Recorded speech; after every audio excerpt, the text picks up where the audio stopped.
Hey everyone, and welcome to The Attic. My name is redstripedown, and today we're going to be exploring the Make Noise Stereo Prismatic Oscillator, or the XPO. Not only are we going to be diving into some fun patch ideas for this, but we're going to take those same ideas and construct a full piece of music from scratch using the XPO as our primary sound source. So let's go ahead and take a look at the oscillator, look at the system that we're going to be using, and let's start tracking.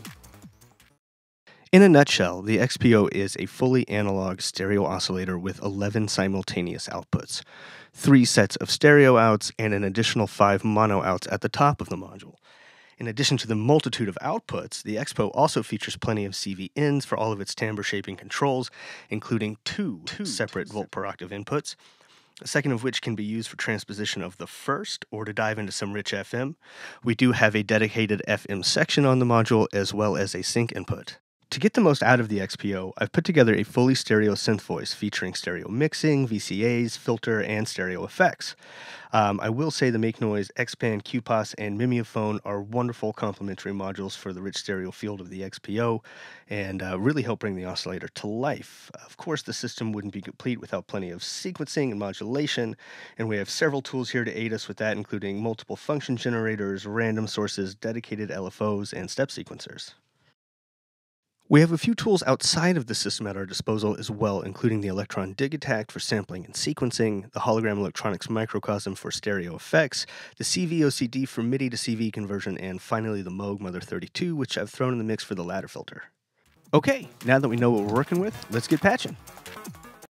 Right out of the box, the very first thing I wanted to do was explore these stereo outputs, so I decided to begin by simply patching the XPO into its sister module QPOS and monitoring the audio.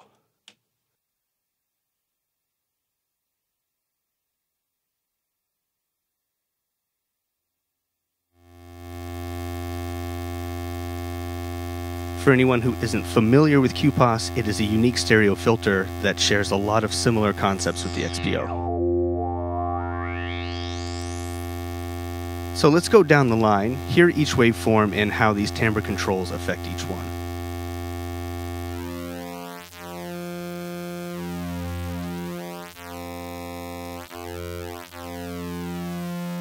Nice pulse width there.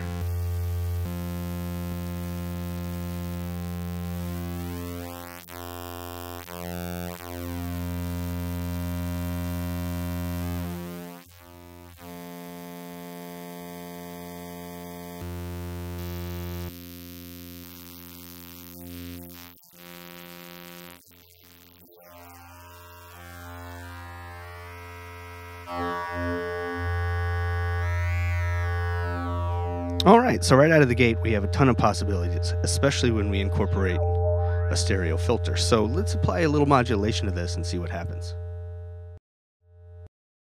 Here I've run a series of slow-moving LFOs into the timbre parameters of the XPO, and also one into the cutoff of our filter.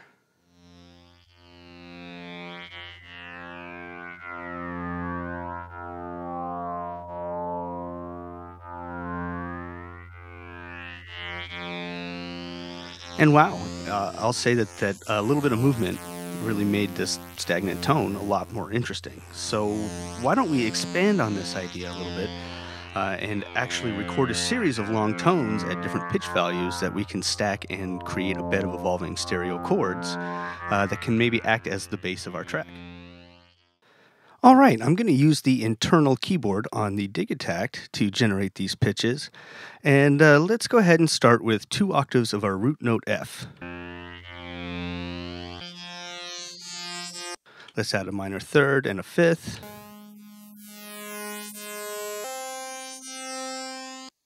And let's top it off with a 9 and an 11 just for giggles.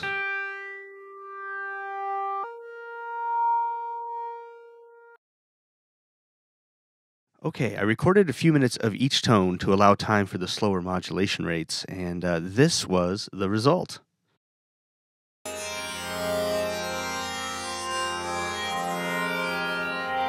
Came out really nice. Let's go ahead and add a touch of reverb here in Ableton.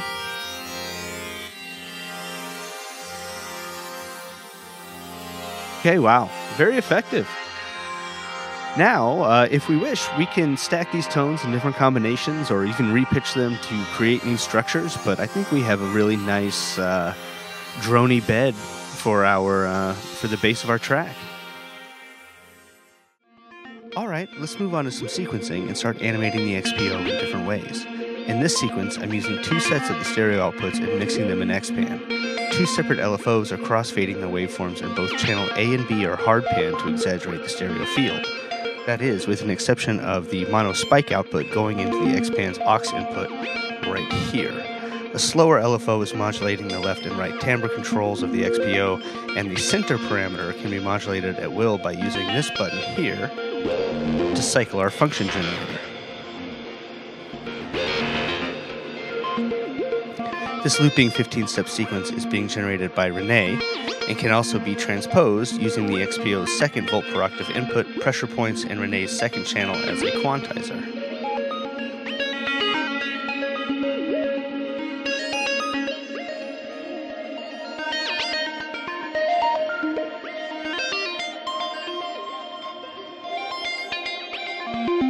Effects are coming from a synced mimeophone and microcosm.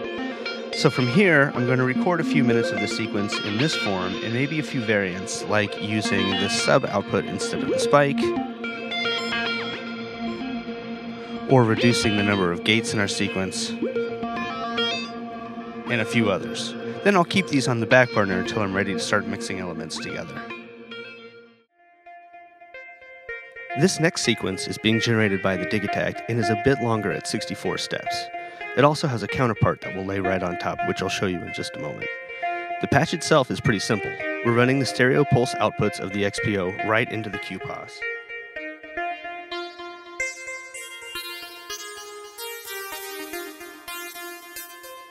While modulating the pulse width of the left and right channels with 2 separate LFOs. The decay of the envelope generator is being modulated by a slow sequence from Renee, allowing certain notes to hold out for a bit longer. Finally, the mimeophone is giving us that rhythmic delay that glues it all together. And here is the counter line.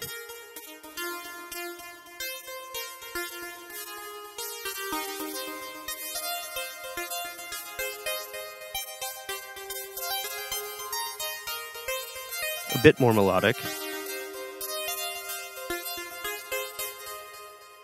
And here's what they sound like together.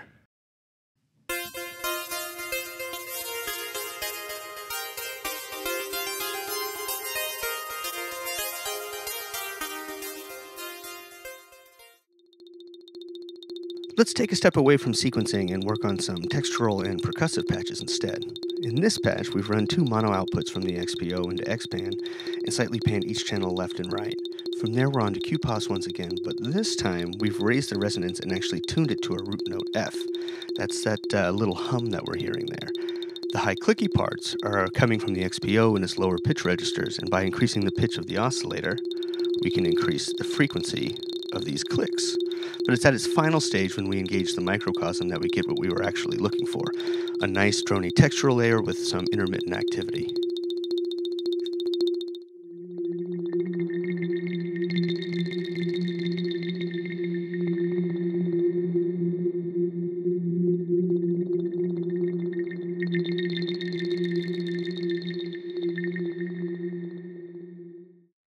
Next, let's generate a series of percussive elements that we can process and sequence with Digitakt. The patch is set up to produce a pretty wide variety of sounds, and the idea will be to record a whole bunch of them in one go, and then choose 8 or 12 samples that really stand out to work with. Gate signals are being generated by a touch of pressure points. And that's not only opening our envelope generator, but also activating the woggle bug and generating a new random voltage with each press. We're using the woggle bug's internal oscillator to modulate the first volt per octave input and the center parameter of the XPO. 3 of the XPO's outputs are being mixed through XPan and ran through the QPOS for added color and filtering. I'm going to play with the patch a little bit, record everything, and then we'll boil it down, select a few, and go from there.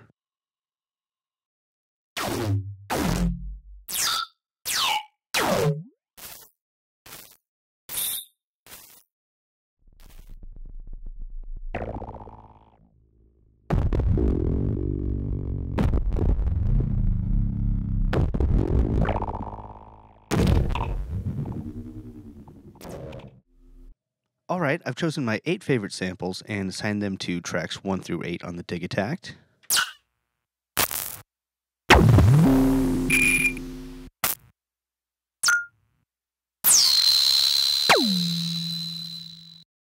Alright, let's make a beat.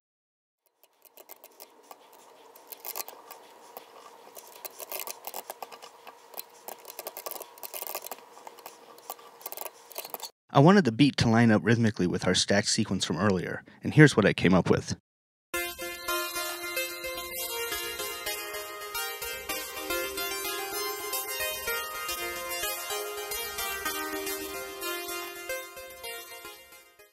That's all well and good, but I wanted to give the beat more variation and a little pizzazz, so I've decided to run the Digitakt back into the modular environment and add a little bit of color. I threw the data bender in the case, fed it a clock from the Digi, applied a little modulation, and ran the higher percussive elements through it. Here's what that sounds like.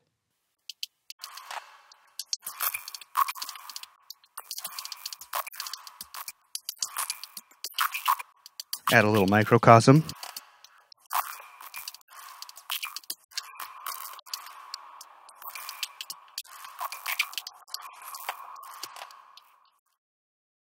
Let's go ahead and apply the other elements now.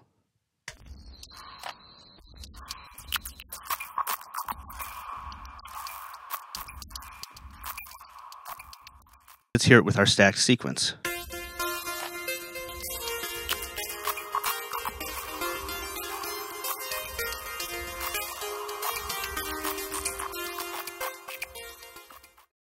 Finally, let's talk bass. We already have a lot going on for this mini musical idea, so let's keep our bass line super simple. We're mixing 2 waveforms from the XPO and 1 from the STO into our X-Pan here and sending that into the Mother 32's external audio in. I've set up a sequence here that will open the VCA and the filter of the Mother 32 together once per measure, and it sounds a little something like this.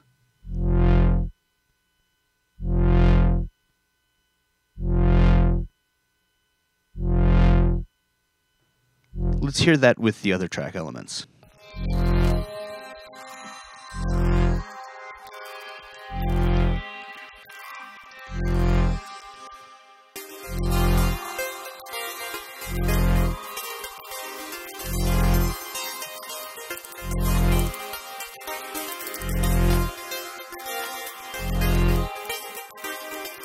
Okay, I think we finally have enough to cobble something together here, so I'm going to sit down, get to it, and we'll see what comes out on the other side.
And there we have it, a full musical idea built entirely out of sounds generated by the XPO.